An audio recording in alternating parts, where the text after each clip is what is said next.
ಆಗಿದೆ. ಕೋಟ್ಯಾಂತರ ಸಂಖ್ಯೆಯಲ್ಲಿ ಜನ ಇದ್ದಾರೆ. ಕನ್ನಡಿಗರು ಕೂಡ ಪ್ರಯಾಗ್ರಾಜ್ಗೆ ಭೇಟಿ ಕೊಟ್ಟಿದ್ದಾರೆ. ಈ ಸಂದರ್ಭದಲ್ಲಿ ಅನೇಕರನ್ನ ನಾವು ಮಾತನಾಡಿಸ್ತಾ ಇದ್ದೀವಿ. ಈಗ ಮಾಜಿ ಮೇಯರ್ ಕವಿತಾ ಸನಿಲ್ ಅವರು ಕೂಡ ಪ್ರಯಾಗ್ರಾಜ್ನಿಂದಲೇ ನಮ್ಮ ಜೊತೆ ಸಂಪರ್ಕದಲ್ಲಿದ್ದಾರೆ.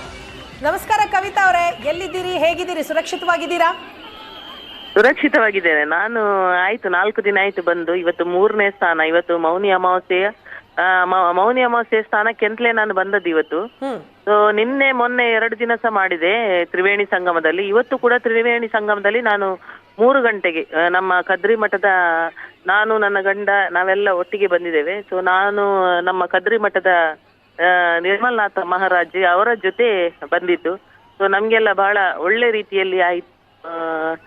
ಹಾಗೆ ವ್ಯವಸ್ಥೆ ಕೂಡ ಚೆನ್ನಾಗಿತ್ತು. ಮತ್ತೆ ಕಾಲ್ ತುಳಿತದ ಬಗ್ಗೆ ಏನು ಅಂತ ಹೇಳಿದ್ರೆ ಬಹುಶಃ ನಾವು ಹೋದ ಕಡೆ ಅಲ್ಲಿ ಆ ರೀತಿ ಆಗಿರ್ಲಿಲ್ಲ. ಮತ್ತೆ ಬೇರೆ ಕಡೆಯಲ್ಲೆಲ್ಲ ಆಂಬ್ಯುಲೆನ್ಸ್ ಎಲ್ಲ ಸುಮಾರು ಹೋಗ್ತಾ ಇತ್ತು, ಇಲ್ಲ ಅಂತ ಇಲ್ಲ, ಹೌದು. ಅದೇನು ಅಂತ ಹೇಳಿದ್ರೆ ಇಲ್ಲಿ ಇಷ್ಟೊಂದು ಜನ, ಕೋಟಿ ಕಟ್ಲೆ ಜನ ಇದ್ದಾರೆ. ಎಲ್ಲಿ ಯಾವ ರೀತಿ 10,000 ಎಕರೆ ಜಾಗದಲ್ಲಿ ಇದು ಮಾಡಲಾಗಿದೆ. ಆದ್ರೆ ಇಲ್ಲಿ ಇಷ್ಟೊಂದು ಕೋಟಿ ಕಟ್ಲೆ ಜನ ಎಲ್ಲಾ ಕಡೆಗಿಂದ 4-5 ಕಡೆಗಿಂದ ಎಲ್ಲಾ ಕಡೆಗಳಿಂದಲೂ ಕೂಡ ಜನರು ನುಗ್ಗುತ್ತಾ ಇದ್ದಾರೆ. ಆಗಿರುವಾಗ ಕೆಲವು ಕಡೆಗಳಲ್ಲಿ, ಬಹಳಷ್ಟು ಕಡೆಗಳಲ್ಲಿ ಪೊಲೀಸರು ಬ್ಯಾರಿಕೇಡ್ ಹಾಕಿದ್ದಾರೆ. ಅದನ್ನು ಕೂಡ ದೂಡಿ ಜನರು ಬರ್ತಾರೆ. ಅಂದ್ರೆ ಕೆಲವು ಕಡೆಯಲ್ಲಿ ಬರ್ಲಿಕ್ಕೆ ಮಾತ್ರ ಅಂತ ಮಾಡಿದ್ದಾರೆ, ಆ ರಸ್ತೆಯಲ್ಲಿ ಹೋಗ್ಲಿಕ್ಕಿಲ್ಲ, ಹೋಗುವವರಿಗೆ ಮಾತ್ರ. ಇಲ್ಲೇನು ಅಂತ ಹೇಳಿದ್ರೆ ಜನರು ಅದನ್ನು ಯಾವುದನ್ನು ಲೆಕ್ಕಿಸದೆ ಒಂದು ದೂಡಿಕೊಂಡು ಹೋಗುವುದರಿಂದ ಬಹುಶಃ ಈ ರೀತಿ ಆಗ್ಲಿಕ್ಕೂ ಚಾನ್ಸಸ್ ಇದೆ. ಈಗ ಹೇಗಿದೆ ಇವತ್ತೇ ಸರಿ ಸುಮಾರು ಒಂದು 2.5 ಕೋಟಿ ಭಕ್ತರು ಇದ್ದಾರೆ ಅಂತ ಹೇಳ್ತಾ ಇದ್ದಾರೆ ಇವತ್ತಿಗೆನೆ ಸುಮಾರು. ಇವತ್ತೇ ಹಾಗಾದ್ರೆ ಜಸ್ಟ್ ಒಂದು ಇಮ್ಯಾಜಿನ್ ಮಾಡಿ, ಇಷ್ಟು ಜನರು ಇರುವಾಗ. ಮತ್ತೆ ಇಲ್ಲಿ ಯಾರು ಬಡವ ಬಲ್ಲಿದ ದೊಡ್ಡ ಶ್ರೀಮಂತ ಅಂತ ಹೇಳಿ ಯಾರಿಲ್ಲ, ಎಲ್ಲ ಬರೀ ಸನಾತನಿಗಳು ಅಷ್ಟೇ.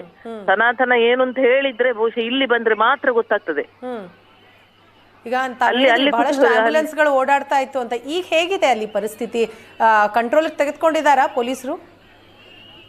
ಅಂದ್ರೆ ಕಂಟ್ರೋಲ್ಗೆ ತಗೊಂಡಿರುವ ನಾವೀಗಾಗ್ಲೇ ಇಲ್ಲಿ ಬಂದಿದ್ದೇವೆ. ಅಂದ್ರೆ ನಮ್ಮದು ಇದಾಗಿ ನಾವು ನಮ್ಮ ಸೆಕ್ಟರ್ಗೆ ಬಂದಿದ್ದೇವೆ. ಗೋರಕ್ಷನಾಥ್ ಸೆಕ್ಟರ್ ಅಂತ ಹೇಳ್ತೇವೆ ನಾನಿರುವಂತದ್ದು. ಸೊ ನಾನು 19ನೇ ನಂಬರ್ ಗೋರಕ್ಷನಾಥ್ ಸೆಕ್ಟರ್ ಅಲ್ಲಿ ಇದ್ದೇನೆ ನಾನು. ಸೊ ಹಾಗಿರುವಾಗ ನಾನು ಬೆಳಿಗ್ಗೆನೆ 3 ಗಂಟೆಗೆ ನಮ್ದು ಸ್ಥಾನ ಎಲ್ಲ ಆಗಿ ನಾವು ಬಂದಾಯ್ತು. ನಾವು ಕೂಡ ಒಂದು 2 ಗಂಟೆಗೆ 1:15 ಹೊರಡಿದ್ದೇವೆ ಅಲ್ಲಿ ಸ್ನಾನ ಮಾಡ್ಲಿಕ್ಕೆ. ಸೊ 3 ಗಂಟೆ ಅಷ್ಟೊತ್ತಿಗೆ ನಾವಲ್ಲಿ ಮುಟ್ಟಬೇಕು ಅಂತ ಹೇಳಿಯೇ ಅಲ್ಲಿ ಸ್ನಾನ ಆಗಿ ಮತ್ತೆ ನಾವು ಬಂದಾಯ್ತು. ಓಕೆ, ಬಹಳ ಅಚ್ಚುಕಟ್ಟಾದ ವ್ಯವಸ್ಥೆ ಮಾಡಿದ್ದಾರೆ. ಆದ್ರೆ ಏನು ಅಂತ ಹೇಳಿ ನಮ್ಗೆ ಗೊತ್ತುಂಟಲ್ಲ, ಒಂದು ಕಡೆ ಒಂದು ಇಷ್ಟು ಚಿಕ್ಕ ಜನರನ್ನೇ ಕಂಟ್ರೋಲ್ ಮಾಡ್ಲಿಕ್ಕೆ ಆಗುದಿಲ್ಲ. ಜನರು ಯಾರ ಮಾತು ಕೇಳುದಿಲ್ಲ. ಎಷ್ಟು ಕೋಟಿ ಕಟ್ಲೆ ಜನರು ಬರುವಾಗ ಯಾರು ಪೊಲೀಸ್ ಇಲಾಖೆ ಆಗ್ಲಿ ಯಾರಾಗ್ಲಿ ಯಾರನ್ನು ಕೂಡ ಜನರು ಕಂಟ್ರೋಲ್ ಮಾಡ್ಲಿಕ್ಕೆ ಆಗ್ತಾ ಇಲ್ಲ. ಅಷ್ಟು ಜನಸಾಗರದಾಗೆ ಇದೆ. ಥ್ಯಾಂಕ್ ಯು ಕವಿತಾ ಅವರೇ, ಏಷ್ಯಾನೆಟ್ ಸುವರ್ಣ ನ್ಯೂಸ್ ಜೊತೆ ಮಾತನಾಡಿದ್ದಕ್ಕೆ.